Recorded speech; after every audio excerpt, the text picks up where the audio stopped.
سلام عنا هبلي كم يزنيحكم خبركم تملكتنا لك ساعة 6 فرعان كوين لون الساعة 6 مرتنا يوم استفلالي زيناتاتون حيزنا قريبنا لنا زينا بمقرب أنا لوان قبر كدان بسم الله سمي استوديو تلفزيون تقراي مساحهم كنت هنا ناخذ كتاتلنا دما عيد مناي مسل عرس وسان حزب تግራይ أمر رغاغاصن ግዛታው ሓድነት ትግራይ ኣብ ምምላስን ኣብ ደገ ዝነብር ትግራዋይ ብሓድነት ክቃለስ ይግባእ ኢሎም ኣብ ቤት ጽሕፈት ሕወሓት ኣተሓባሪ ተጋሩ ዲያስፖራ ኣይተ ሃይለ ፍስሓ ዲያስፖራ ተጋሩ በብውዳብኦም ዘበት ንብሔራዊ ብርሰት ብዝብል መሪ ሓሳብ መድረኽ ከም ዘሳለጡ ድማ ንሚድያታት ኣብ ዝሃብዎ መብርሂ ገሊጾም ሃፍታይ ባህረ ከም ዝስዕብ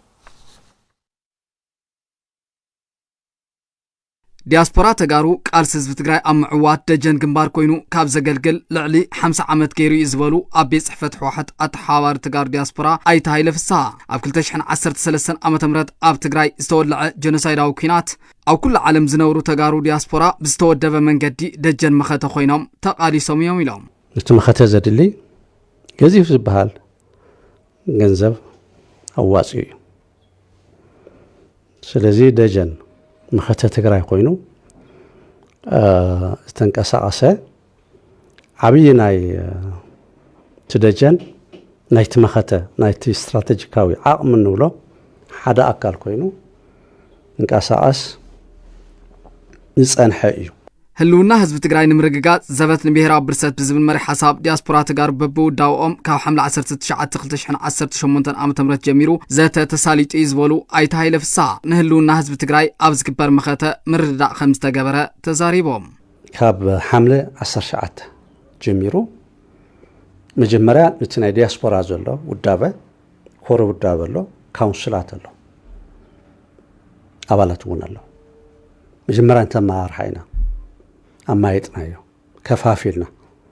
أفريقيا أوروبا أخلاء مراء بحدا سمين أمريكا كندا أمريكا بحدا أستراليا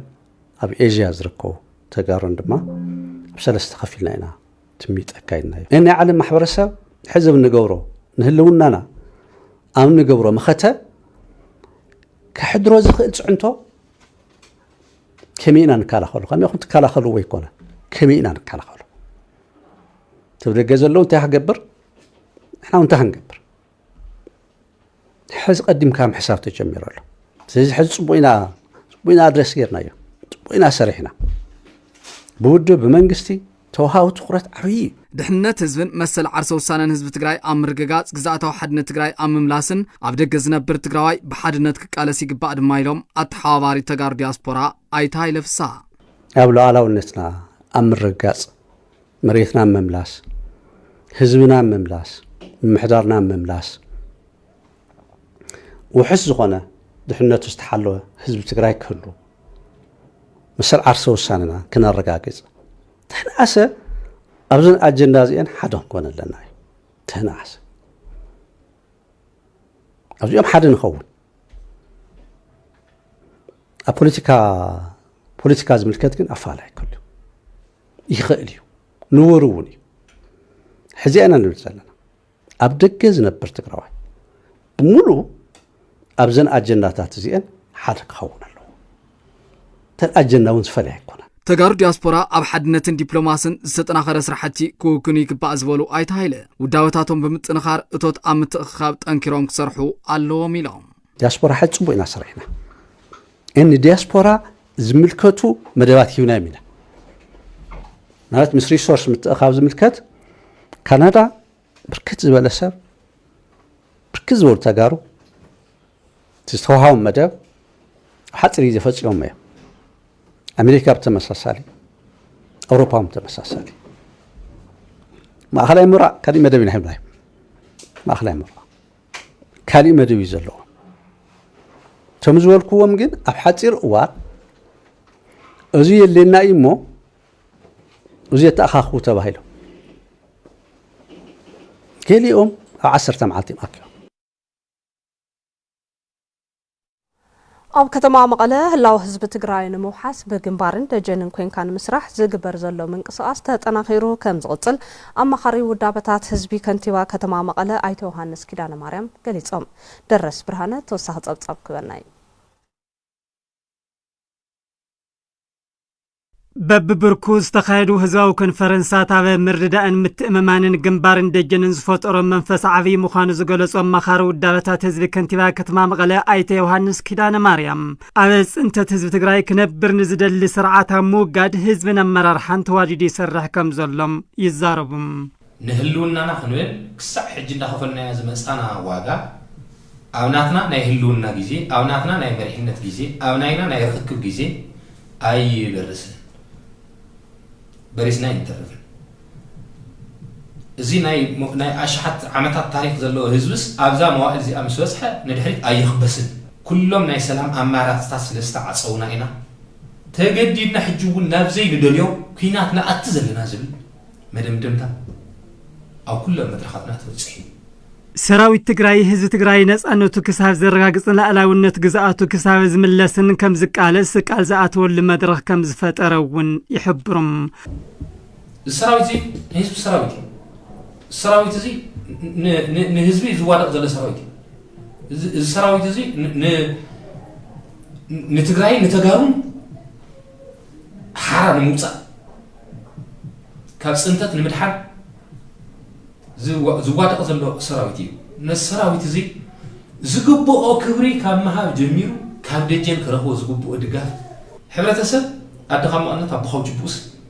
ኣብ ግንባር ብዛዕባ ዘለዎ ሰራዊት እንታይ ኮን የድልዮም ይኸውን ኢሉስ ንሕና ዘይንፈልጦ ኣኪቡ ዘምፀሉ ኩነታት ይተፈጥሩ በብብርኩዝ ተኻይዱ ህዝባዊ ኮንፈረንሳት ኣበ ሰራዊት ሞራልን ብርትዕን ከም ዝፈጠሩ አይተ ዮሐንስ የብርሁም ኣብቲ ሰራዊት ዝፈጠሮ ሞራል ግልጽ መልእኽቲ ስለ ዝሕለፈት መድረኻትና تنبار زبهال تملاساي حي بخبرة موليشو زنبر حربنيا بالتفرالي قطعمتات كاب جنبار تنطوطيو او دجنو صانحي تزنوها نبار تقلاساي ناو احدو قدميو بزنبر صحابو ططو زيبلو بنامان بعلو ناوسنا ناو احدو زملسل قلص ملكت ينال قلص ملكت بعلو نافتو مململ باخلاتنا بس سافركم سلبنا احدي زبل خناتات ينال ህዝቢ ንመደናገር ተግባራት ጸላእት ብዝግባእ ተገንዚቡ ሕዝውን አንጻር ጸላእቱ ስሙር ቃልሱ ከካይድ አማኻሪ ውዳበታት ህዝቢ ከንቲባ ከተማ መቐለም አይተ ዮሐንስ ኪዳነ ማርያም አገንዚባም بزي كنات كنبر زي خل جونوسايد واقزاز أبي أحمد النموجد بخل مدى كم زقالسو نبرتي وردا قلو مخدا كتما فاتي قليزم سراوي تقراي حزبو حران موت أب زكايدو قال سهلاوة أب كون نخوينم زاد اللي تقاف كم زقبرون اتهم نبرتي أرقا قيزم فساد ينقبر أبزكي توساق حبري تخبرناي مريت تقراي قراريسو حزب تقراي كصنت خونه يلز تلعاله جونوسايد واغزازا ابي احمد داغم صنتت نمفصام كل مدياو تغبارات طفات يفصم كم زلو نبرت وردا غوله مخدا كتما فاصي غليصوم درون يخون بخبيد مساريا نادبدبنا صنيحيو حزبون بزلو عقمي بحزب تقراي صنتت زطف بزولو كل ነገር حيزو نعنا شجرن اب صبابنا بطيمتن عرقان يقمتنا له تناي فرمان سنه بلخلو ميسنا مصاكنا كم كل خلو بجد اندحر مصيكاس تግራይ كان حبرو اكم زي تخوينسي حبرو حزب تግራይ ዝነበረ ነገር ጄኖሳይድ ከደግሞ አለን ዘየለን ጾራቱን ኃይል ሰውን አክቡ ንትግራይ ዳግም ጽንተት ክፈጥር ከቢወሎ ንሰላም ልዕሊ ህዝብ ትግራይ ዝብናያ የለን ምእንተ ሰላም ኢሉ ናኸፈሎ ዝመጸዋጋውን ዝፍለጥ ይዝበሉ እቶም ነበርቲ ተመዛበልቲ 6 ዓመት መመላእታ ፍቆዶ ቀዳድ ኬንዳን ስደትን ኮይኖም ከቢድ ስቃይ ኣብ ዘሕልፉሉ እዋን እቲ ጆኖሳይዳዊ ገዛዛኣ ዳግም ትግራይ ንምውራሪ ህንደድ ስለዘሎም ተቃሊስካ ምውጋድ ኣማራጺ የብሉን ክብሉ ይገልጹ መሪየትናስ በጣጥሹ ትግራይ ተባሃል ጠቅላላ خطف صعد ዘሎ መንግስቲ ስለዚህ ንዙ ነገርዚ ኩልና ተሰሊፍና አማቃውሩ ተዘይቲና ንትግራይ ምዕባለ ዝባሃል ነገር አይሁሉ ህዝብ ትግራይ ሰላም ኢሉ ሰላም ይገብራን ወይኑ ነትዝመጽእ ኸዓ ሓቢርና ምስራዊት ትግራይና ኮይና ምስ ደቅና ኮይና ንዋጾ ንሕና ጎንም ዘይኮና ዳሞ መነ ጎንም ኮውን ክሳብ ዝህዚ ኢዋን ተጽኒና እና ተቀሚጥና ማለት እዩ ንሰላም ክንብል ዝተረፈና ክሳብ ዘይብለ ህዝብ ትግራይ ክድሓን ተኮይኑ መንእሰይና ዓብይና ንእሽተይና ተወዲብና مقابر ناي صلاينا مقابر خنقتو انت زي كوينو بخالي مواصو يبل هلونا دحنت تግራይን ህዝባን ንምውሓስ ኣብ ዝካሄድ ቃል ስላው ድማ ኣብ ጎን ሰራዊት ትግራይ ኮይኖም ከም ዝቃለሱን ካብኦም ዝድለ ሁሉ ከም ዝፍጽሙን እቶም ነበርቲ ከተማ ፋጺ ሓቢሮም እቶም ተፈናቀል ብማይን ብንፋስን ብፀሓይን ቁርን ዓዶም ገዲፎም ክሳቀዩ ከለው ንሕና ጉን ስቃይና እዩ ተስቃዮም ማለት ህዝብ ትግራይና ኩላህና حزي خا نعاتهم كنملسسي زي نوصحو تاشمس يبلنا نتسراوينا زليو كل ነገር እናደገፍናን እናሐገዝናን ንዙ ጸላ እዚ ስሩ መሰረት خطف خገብር ኣለዎ እዚ እንታይ ጥፋኻ ሰላም ዝባሃል ዘረባ የለ ታሪክና ታሪክ ትግራይ እዩ ነዘው እዚ ይሄ ነገር በሙሉነት ንጸላኢና ክንድምሰስ ኣብ ጎን ሰራዊትና ደውልና ኣለና አወረዳ ግሎ መኸዳ ትርከብ ጣብያ ሰበያ ዛጊድ ክረምታዊ ዝናብ ብዘይ ምርካባ ብዝራእት ዝተሸፈነ መሬታ ሙሉ በሙሉ ንቁልቁል ከም ዝተረፈ ሓረስቶት እታ ጣብያ ሓቢሮም ኣብታ ወረዳ ዘጋጠመ ሕጽረት ዝናብ ሲዒቡ ዘንጸላለዎ ሓደጋ ድርቂ ኣብ ሰብን እንስሳን ዘስዕቦ ሓደጋ ንምንካይ ዝምልከቶ ኣካል ህጹጽ ሓገዝ ክገብር ምምሕዳር እታ ወረዳ ጸዊዑ ፍሳጽን ገብረ ኣብዝጌ ተወሳኺ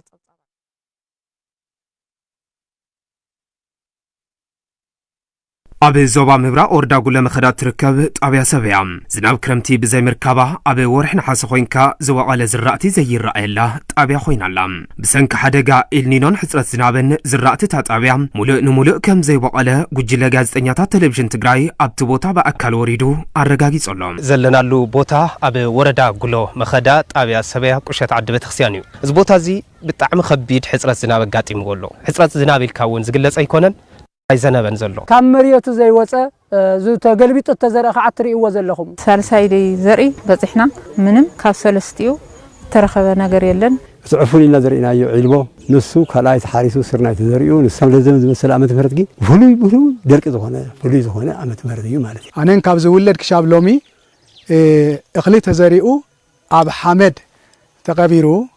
ከይበቆለ ዝተረፈ ዓመታት ኣይዝክሮን ኣይፈልጦን سبعان شوعته خمسة ينبرن لبزبن جن بفصم كتبلو زي كأل عينة هوت يزلو أبتابع سبيا زجاج محصرة زناب زرعت بزي موكال ترحيب كان كم تري زلنا زبالة زيون أب كرمتي نتمحور سبدا كيفو نتن إنساتون كلب زخان زناب رأيو يخون دا أمبر لو مزبن حر خوينو كم تري زلنا تدفئو لتحتي تبالسون بزجباء كم زي واتس دماء إنان عزب زلنا أيوة اللعين يجوا ولا يبلع حاريرو برجعوا صحاي مالتي حملة صحاي سنة صحاي سنة زوجها ويان كابويا تريف الله مالتي مرير داني رواده لعبيه خن استزج أنق زبن أيوب زهز زلنا أيه تن إنسساون قال عبلس ينزت وراني رنا بزعدي تقال عبلس والنقيس ونقول كل زافو زنيه مال تبلس بقى حبطوا موضع خوينو تساب تقاموا لسينو بتاع عبي شجر زنيه حزب أزيك تقاموا أي خيلن ياو زر أزلنا جري زر أزلو دركي نملاي كل خراباره بلو يزبل أنا أما حضرتي كتمان قطرن سبيع ممهر بايرا قابر قدين أي تعلم سجد دستان تتابعان سلالي وازل له حدا قادركي ترى زي فلتي قبل يوم زقل صوام كابولدي بتاريخ ون يسأل حنا أبعد منا ون يركبنا ينزهز قطي من نازل له كيد مزخون نجرس تديلو بك هذي تقلب انسسايلن قلب سبيلن شيء تخيش متون زعد قلص إنه لعلى 15 شح متفاس بحذا تابعيو طلال لازم حوار سبزي تعمل كبيدة صقام له مكتل حلافي زفر قطوا وردا قول مخدا ايتي ورح تولدم عبتا وردا كابزلوا 54 كشتات اتن 27 زاقيد زناب كرمتي كم زي رخبا زقلت خوينم بفلايات ابيا سبيا زناب كرمتي تقليلو بمطفوه نبار حزبن انساتن كبيد حدقا درق انصلاليوم كم زلو يقلصوم سبيا زلو خنتاتكن طلال 550 هكتار تحراسي مريت اللوم كاوزيت 535 تزوريو يكون مبر اسكع حزي ما يزيوقعهم وطائي مال ስለዚህ ሕብረተሰቡን አከቢድ ጭንቅን አከቢድ ወጥረን ዘሎ ሕብረተሰቡ ተው ዘሎ ህዝቢ ጠቅላላ ናይ ኩለትዮ ካብ 15000 ዝኣክል ህዝቢ ኣለና ተመሳሳሊ ብእንስሳውን ኣካባቢ 12000 ዝኾኑ እንስሳውን ኣለዉ እዚ በሙሉ ሓደጋ ዘሎ ህዝቢ أما حداري وردا قول مخدا أي تهفتم براخين تتابعان صلالي وازل كبيد حدقا درقي أبي هزبن إنسان زبصو حدقان منكاي كل تقراواي تولادت خبابي منقستن قبرت سنايت كالاتن ترباري بهم هسوس حقز كقبرو صويعهم وردان تاي نقبر زول تي عبي كومتي ناي درق مخط كومتي تتعيشيو مصر بلانو نوصيو تاينا هسرح زلنا بي كبابي زبلون تكنيكال كومتي ونفتحتي كابوردا سرع طابعة تتعيشيو ስለዚህ ከመገርና ናዝ ህዝብ ከነጥፍና ዘለና ዝብል ውሱም እንቅስቃሴ ጀሚርና ጸኒሕና ኢና ትድርቂ ብጣዕሚ ፈታኒ እዩ ዓብይ ሓደጋ እዩ ንህዝብና ኣብ 2016 ብጣዕሚ ፈቲንና ወረዳ ጉሎ መኸዳ ናይ ዛላምበሳን ክልቲኡ ብሓባር ብምዃን ሓደ ዓብይ ማሕበር ኣጣይሹ ሓደ ዓብይ ኮሚቴ ኣጣይሹ ድርቂ መኸተን ምክልኻል ድርቂ መኸተን መውሓስ ህዝቢ ወረዳ ጉሎ መኸዳን ዛላምበሳን ዝብል ሓደ ዓብይ ጭርሖ ሒዙ ዝተፈላለዩ ናይ ሓገዝ ምትእኽኻብ ገይሩ ህዝብን ምድሓን ፈቲን እዩ حسون كم زبالة لمدتها سلزلنا محور المعصبية جميرة مزلوا منقصقاس كم صبغ وسيدنا كل زخالنا يخن قبرينا كسا حزب حدا سفيحنا يملع السرحة نسرح لنا نفس سرحة تقاتل له تركب طفت بالماي كلهم كله نابقرات كتقاتل له عزبل كالاي تازر خبنا يا زنا وكابقرات وصاون تخونه حدا عبي شجر زخون زلا كله مخادا كم تقرا ونفلت بفلاي مبراق بنا انسسا هافتي يتطقامي ስለዚህ እንስሳ ቀለም ተዘሒዝና ለኩሉን ከመኩሉን እንስሳይን ኩዳ እዘን እንስሳ ዚ እንሞ ሓሱን ትርከብ ማይ ናብ ሰውሕታት ናብ ሕዛት ቦታታት ናይ ማይ ስርሐት ናይ ማይ መላይ ስርሐት ክንሰርሐለና ዝኾነ ይኹን ሰብ ከይሞተናውን ብሉዕል ሓላፍነት ክንሰርሐለና ኢልና ምንቅስቃስ ጀሚርና ኣለና ኩሎም ዝምልከቶም ገበርት ሰናይ ትካላትን ዓድታትን ተኸባብሪ የቢሎም ክሕግዙና ተጽቢት ንገብር ክድግፉና ያው ምልዓል ግበር ኣሎ ዝብል فلي يبيلكا أفتح بتعمل استوجد محبرسب زبهال صدرا زبهال كعا فلي حاجز غيركا سب كي يموت كعا سب نمدحان سموخان أخلي يزول مريح حزنا كل زكاء لنا هنجبر وكم ورداون زخراب زي فلي تقرأت غيرنا تأميتنا حزبنا كي يموت كل زكاء لنا ربرب كنجبرينا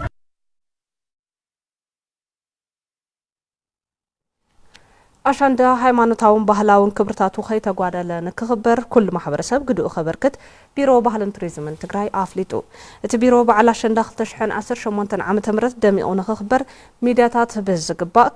ከላልዮን ዓለም ለኻዊ ቆላሕታ ክረክብን ብምዕላም ምስ ሰሙያ ሚድያ ዘተ ኣካይዱ ንዝርዝሩ ፍስሓ ተስፋይ ቢሮ ባህልን ቱሪዝምን ትግራይ ምስ ማሕበር ባህል ትግራይ ብምትሕባር በዓል ኣሸንዳ ንዘላቐ ሰላም ለዓላውነት ምሕዝነትን ህዝብታት ብዝብል መሪሕ ሓሳብ ምስ ሰብ ሞያ ሚድያ መድረኽ ዘተ ተኻይዱ እቲ መድረኽ ዘተ በዓል ኣሸንዳ 2018 ዓመተ ምህረት ደሚቑ ክኽበር ብሚድያታት ብዝግባእ ክላለይን ዓለም ለኻዊ ቆላሕታ ክረክብን ዓሊሙ ከም ዝተዳለወ ሓላፊ ቢሮ ባህልን ቱሪዝምን ትግራይ ኣይተ ዶሩ ያስገዶም ገሊፆም እቲ በዓል ደሚቑ ንኽሓልፍ اتبعنا بزغبا كلاله بعالم لخبر بركون كفلت كاو حلفون اب يونسكو كمزغب انتوينو بميديا بيلو بزغبا قال حلو بالكترونيكس ميديا محبراو ميديا بزغبا تقاليه عالمون كفلطو مغبار اتناي نصانت دكنستيو بعال بزغبا كلالن كفالتن ام مغبار تناي مراخب تحفاش جيده بطعم عزوزيو تبعال بدمو كونتات نخبعال زي مدرخو زي بطعمي ابي استواصو አለው ወይና ኢና ናምን ብናይ ጸላእቲ ፕሮፓጋንዳ ከይተደናገርና ኣሸንዳ ሃይማኖታውን ባህላውን ክብርታቱ ከይተጓደለ ኣብ ምኽባር ኩሉ ማሕበረሰብ ግድኡ ኸበርክት ኣይተዶሪ ወሲኾም ጸዊዖም ትሽርሑውን تتاركنا تبهلنا بزغبا خينا خبر تفلاليو ناحشة بروباغندا نانزلو يسرح زلو صلاتي كاوزيون تولو منا تمالي كمبيرون مغلص يوصيناينا كلنا تغارو بهلنا تاريخنا كبلاشو كمراسحو زلعلو زلو اكلات بحد دمسي كنقاومو يغبا تساتفت مدرخ بوغنم ባህሊ ዓዲ ኣብ ምልላይ ግደ ሚድያ እተዛዕበየ ብምዃኑ ታሪኻዊ መግለጽታት ክብርታትን በዓል ኣሸንዳ መሰረት ዝገበሩ ኣቀራርባታት ብምኽታል ግብኦም ከም ዝዋጽኡ ገሊጹ ወላ ቅድመ ዘፍ ሚድያ ናስራሕ ወልጸናሕኮ ካብትን ናይ ወለድና ባህል ክንወጽ ይብልና ኢቭን ከምኡ ኢልናስ ንወላድና እውን ክናርክበን ለና ኢላ የልሳተፍ ኩሉ ግዜ ኣምት ትሬን ኻዘለ ተዋኒነ ባህሊ ተንቤን ተኸዲነ የመጽእ ነው ስለዚህ በተባህልና በተጻዕዳ خدان ባህልናስ ክነخورو እና ለወላድና ለهم ኢልና ክነጽምሖዝ ታይል ባህልስ የመኽርልህ ኣሸንዳ ክብርታቱ ዓቂቡ ከጽል እንተዳ ኮይኑ ንትኽብር ብዝመስል መልክዑ ክስነድ ክቃላሕ ኣለዎ እንድሕር ተቃሊሑ እንድሕር ተሰኒዱ ብድሕሪ ኣሸንዳ እቲ ክብሩ ዓቂቡ ባህላውነቱ ዓቂቡ መንፈሳዊ ወይ ድማ ሃይማኖታውነቱ ዓቂቡ ናብ ማሕበረሰብ ዓለም ክበጽሕ ብድሕሪ እውን ናብ ዩኔስኮ كمزغب زخل فلاي كعደ ቀንስዮ ሰዋና ስለዝኾና ብክልት ሓላፍነት ኣለና ሓደ ደቂ ኣንስትዮ ብምዃንና ናፍቲ ኣሸንዳ ዘለና ተሳትፈሎ ካልኣይ ነገር ድማ ከም ሰሞያ ሚድያ እንደገና ኸዓ ኣብ ክብርታቶም ምሕላው ኣብ ንዛረቦ ትሕዝቶ ኣብ ኩሉ ነገሩ እንታይ ኢና ንመስል ዝብል ግንዛበ መፍጠር መድረኽ ስለዝኾነ ብጣዕሚ ጽቡቕን ዋናውን እዩ ዝብል ቀረብ መድሓኒት ብዘይ ምህላው ካብ ደገ ክንገዝእ ንግደዳለና ክብላ ኣብ ሆስፒታል መቐለ ክግልገላ ዝረኸብናየን ኣዴታት ገሊፀን ብምሕዳር ሆስፒታል ብወገኑ ብስእነት መድሓኒትን ሕፅረት ናውቲ ሕክምናን ግልጋሎት ንምሃብ ከም ዝተጸገመ ኣፍሊጡ ገነት ካሕሳይ ከም ዝስዕብ ክትቐርበልና ወይዘሮ ኢየሩሳሌም መዝገበን ወይዘሮ አባሪት ገብረመድህንን ንግልጋሎት ወሊድ ኣብ ሓፈሻዊ ሆስፒታል መቐለ ዝተረኸባ እየን ኣብቲ ሆስፒታል ንልዕሊ ሓደ ሰሙን ጻኒሒት ከም ዝገበራ ዝተዛረባ እዘን ኣዴታት እቲ ሆስፒታል ጸገም ቀረብ መድሓኒት ከም ዘለዎ ይሕብራ ወሊደ ባናት ወሊደ ከዞም ቆልዑ ገና እዮም ናሸዓተ ወርሒ እዮም ተባሂሎም ከዚ ሙቀት እዮም ንብሉ علي ደም ወዲ ደም ዋሕዲ መድሓኒት ካብ ደገ ይልገዝእ ስሰማይ ብነጻ ከዚ ግን ካደገም ጽነታና ቀርሽ ቆሪጽ ወዲና ትድሽተ መዓልቲ ገይረኛሁ ወሊድ ጽብቕ ዶክተር ይኾኑ ሁሉም ክትትል ሓሪፍዩ መድሓኒት ግን ሁሉ እንደገ ያ ውሽጥ የለይ ጓንት ተቀረ ካብ ደገ ኢና ንምጽካ ውሽጥስ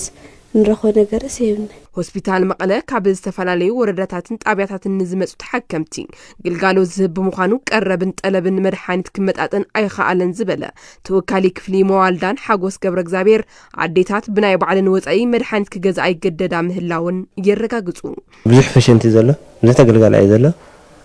ሰራርሓ ያው ጽቡቕ ብጣዕሚ ምስቲ ሰራሕተኛ ዘሎ ብዙሕ ሎዲ ዘሎ ካብ መቐለ ጠቕላላ መቐለ ዝሳተፍ ዝኩሉ ማለት ዝግልገልና ካብዚ ሁሉ ጥዕና ጣብያታት ገለገለ ኣብኡ ኮላ ዝቐራ ድታት ኣብዚኦም ዘላ ማለት በቃ ዓይነታት ስደገ ኣብዚስ ብዙሕ ይርከብን ንእሱ ዓብይ ጸገም ንየ ማለት ሓንቲ ዶ ኦፕሬሽን ክሰርሕ ተኾይና መብዛሕትኡ ትገዝኦ መሳርሕታትስ ደገገለ እየና ኣብዚ ሆስፒታልስ ብዙሕ ኣቕርቦት ይመጽ በዓልቲ ሞያ ላብራቶሪ ሲስተር አስኳል ኪሮስ ሓፈሻዊ ሆስፒታል መቐለ ሕፅረት መመርመር ናውትን መድሓኒትን ኣጋጢምዎ ሰሞያ ጥራሕ ወኒኑ ብቐጻልነት ከጋጥሞ ዝኽእል ሓደጋ ትገልጽ ሄፓታይተስ ቢ ሄፓታይተስ ሲ ሓዘለለና ጥንስ መመርመሪ ፒቲ የምናይና ግላብ የለኝዮ እዚኦም ተም ቀሊል እንትን ብዙሕ ጊዜ ዝዘዙና ሪኤጀንትታት የለዊ ማለት ግላብ የለይ ማለት ደሞ ሓደ ላውላቶሪ ኣብ 3-4 ክፍሊ እዩ ዝሰርሕ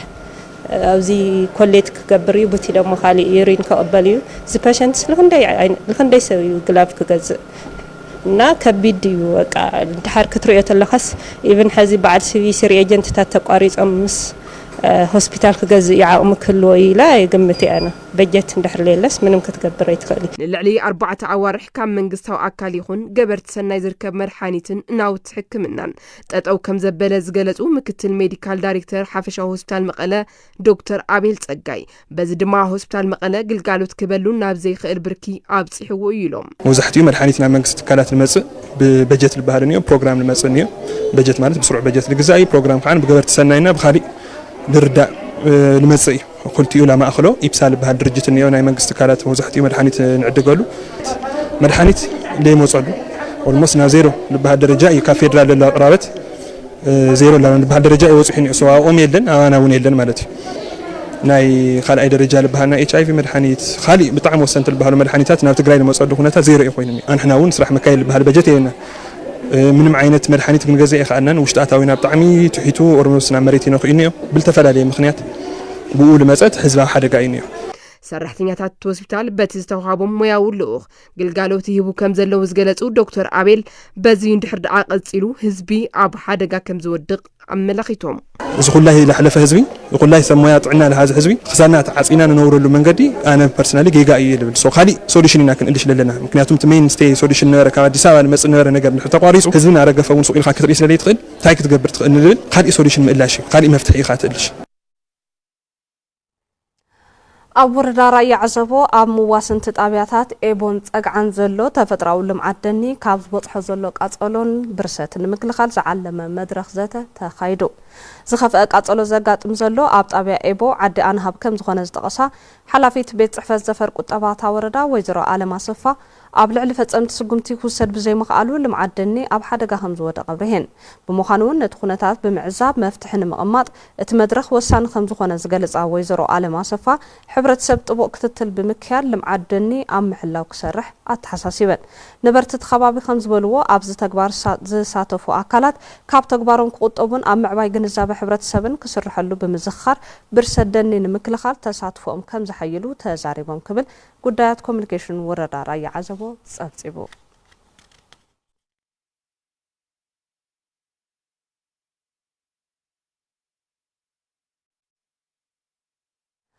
ኣብ ክፍለ ከተማ ዓይደር ብፕሮጀክት ልምዓታዊ ሰፍትኔት ዝተሰርሐ መስርሕን መሸጥን ሓደሜት ተጠቀምቲ ተዋሂቡ ተስፋይ ታደሰ ዝርዝር ሒዝልና ኣሎ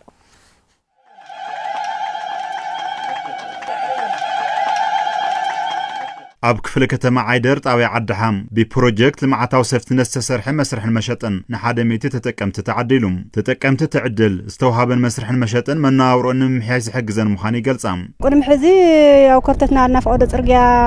ድራር ምሸትና ኣለሽና ነርና ቦታ ተንረክብና አልና ጥራዕና ቀረብና ጸንሕና ህዚ ድማ ቦታ ያው ሰሪሕና ኒሆ ዕጫ ክንትሪያ ተሃይልና መጺና ያው ታጫ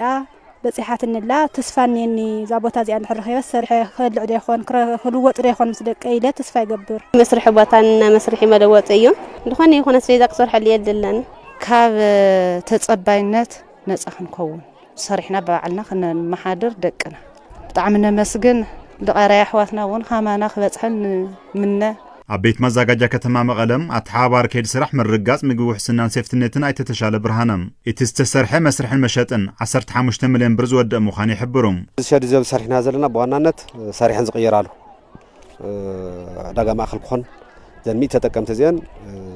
اوزي اتين تجمروا زلنا زلا امنا ورسرح وشتا عمتنا نركون زلنا سرحن كل وطالو زخلا وسان بوتاي بجت ناي لمعتاوي بروجكت لمعتاوي سيفتنيت وي بيسن جي بي ناتهار يغلص ناي على بانك زمولو بجتيو لذي وبتاع وساني شديو بستاندارد تسرح زلو كل مسرح مشاتن كخون زخد شديو 100 سب وي 100 مرح سدا انا قد مسرح مشاتني